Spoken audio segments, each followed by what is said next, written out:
आज रोजी पुणे ग्रामीण या जिल्ह्याच्या ह्या भागामध्ये एकूण 12 ठिकाणी जे नगरपालिका, नगर परिषद आणि नगरपंचायत जे आहे त्याची निवडणूक आहे.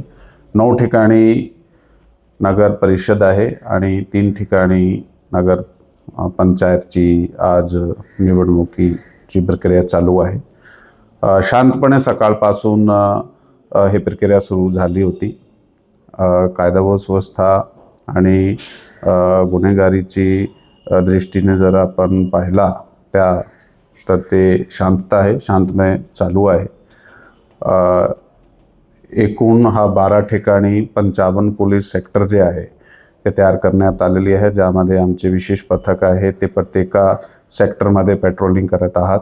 त्याच्याबरोबर जे प्रत्येक पोलीस स्टेशनमध्ये ॲडिशनल बंदोबस्त देण्यात आलेला आहे, त्याचे इन्स्पेक्टर रँक ऑफिसर, थाना प्रभारी अधिकारी, त्याच्याबरोबर SDPO सुद्धा त्यांना जे मनुष्यबळ सोबत दिला गेला आहे पेट्रोलिंगसाठी त्याच्याबरोबर पेट्रोलिंग करत आहात आणि शांतमयी पद्धतीने जे आहे हा प्रक्रिया निवडणुकीची चालू आहे. फ्री अँड फेअर इलेक्शनसाठी आम्ही वचनबद्ध आहोत आणि त्यासाठी आम्ही काम करत आहोत. थँक्यू. जय हिंद, जय महाराष्ट्र. भोरमध्ये मतदान केंद्रामध्ये मतदार पूजा करण्याचा प्रकार समोर आला, याविषयी काय सांगाल?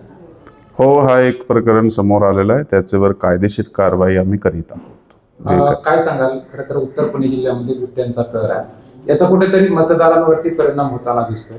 पोलीस प्रशासनाच्या वतीनं काही उपाययोजना करण्यात आली? हे विशेषतः आपण पाहिलं तर फॉरेस्ट डिपार्टमेंटची निगडीत जे आहे मॅटर, कारण ते जे बेसिक अंकडे आणि बेसिक फॅक्ट्स जे आहे त्याची टेक्निकल इन्फॉर्मेशन माझ्याकडे नसल्याने त्याच्यावर मी जास्त कमेंट करू शकत नाही.